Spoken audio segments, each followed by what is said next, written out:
30 confirmed victims, 7 states, 2 prison escapes, 1 name, Ted Bundy.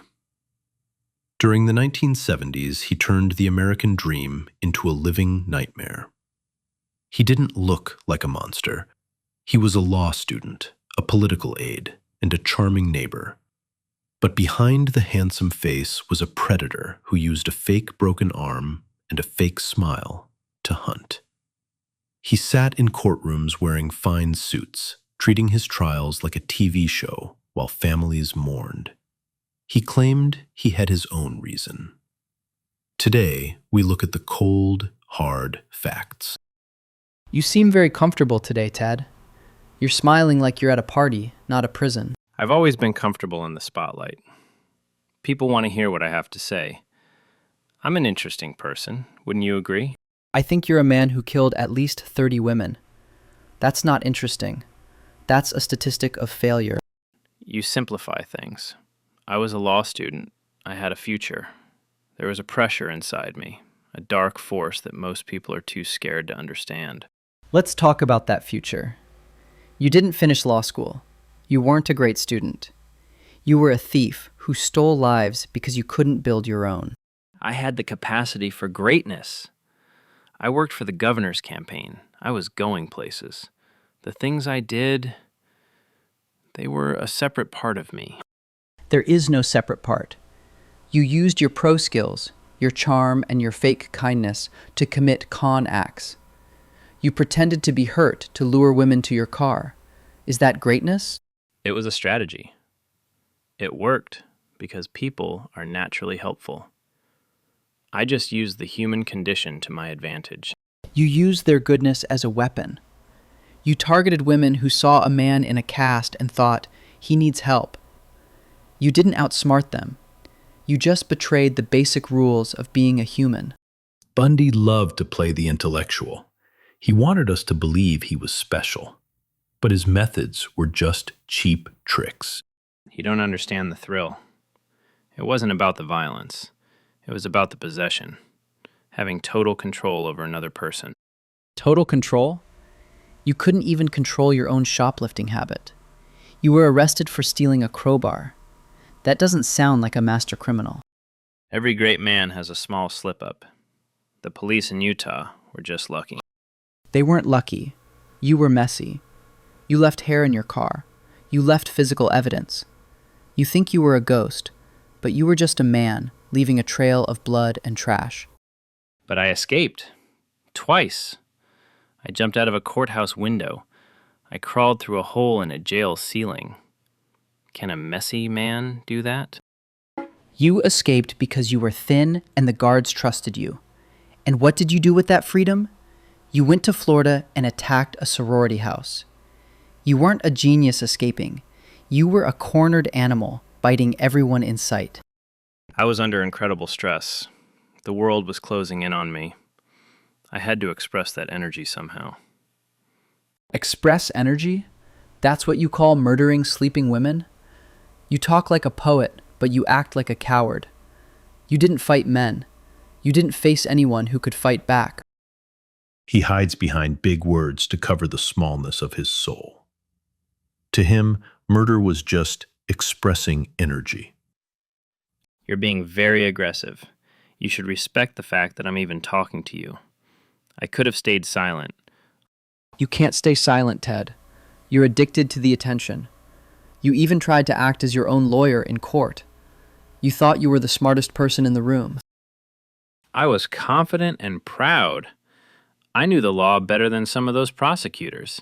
I put on a show that the whole country watched. They weren't watching because you were a good lawyer. They were watching a circus. You wore a bow tie and proposed to your girlfriend in front of a judge. It was a joke. It didn't save you from the electric chair. It showed that I wouldn't submit. I was a man of high society, even in chains. No, it showed you were desperate. You tried to turn a tragedy into a theater play because you couldn't face the fact that you're a common killer. A common killer? I'm the most famous man in this country. Fame isn't an achievement when it's built on graves. You claim society or pornography made you do it.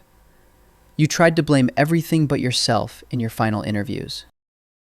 Bundy tried to blame movies and magazines for his crimes. He wanted to be a victim of society, not a villain.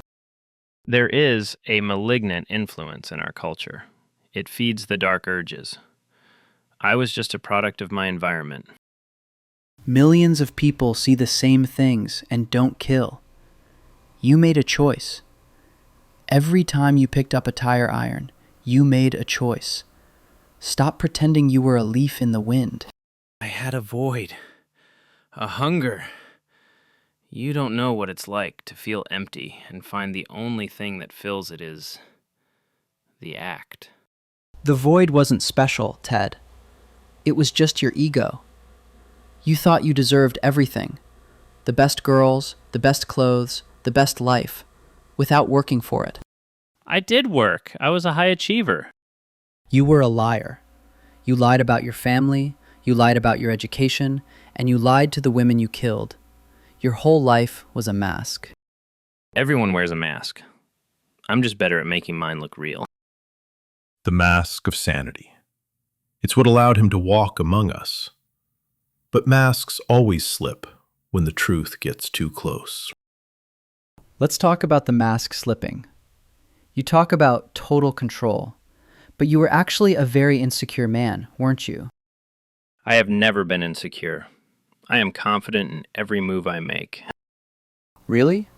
Then let's talk about 1967. Let's talk about the girl from California, the one who dumped you. That is irrelevant. A college romance, nothing more. She was wealthy. She was beautiful. She was everything you wanted to be. And she looked at you and realized you were nothing. She broke up with you because you had no goals and no character. I became the man she wanted. I went back, I got into politics, I dressed better. I won her back just to show I could. And then you dumped her. You thought that made you the winner. But here is the killer question, Ted. Every woman you killed, they all had long hair, parted in the middle, just like her. You didn't kill for power or a dark force. You killed because you were a rejected, middle-class boy who couldn't get over a breakup. You weren't a grand villain. You were just throwing a decades-long tantrum because a girl realized you weren't good enough. Isn't that the truth? You weren't a monster. You were just pathetic. You have no idea who you are talking to. I know exactly who I'm talking to. A man who is about to die, terrified that the world will remember him not as a genius, but as a small, angry loser. Ted Bundy was not born evil. He was made by choices repeated in silence, by lies polished into identity, by a hunger for power disguised as intellect. His crimes exposed a terrifying truth. Evil doesn't always roar. Sometimes it smiles, argues law, and quotes poetry, while burying evidence in the woods. He called it his own reason. But reason requires accountability, and his was hollow. The real lesson? Charm is not character. Intelligence is not morality. And the most dangerous lies are the ones we tell ourselves to sleep at night. So we ask you, after the facts, the confrontation, the silence that followed, how do you see this person? I had my own reason. But history is the ultimate judge. I'll see you in the next interview.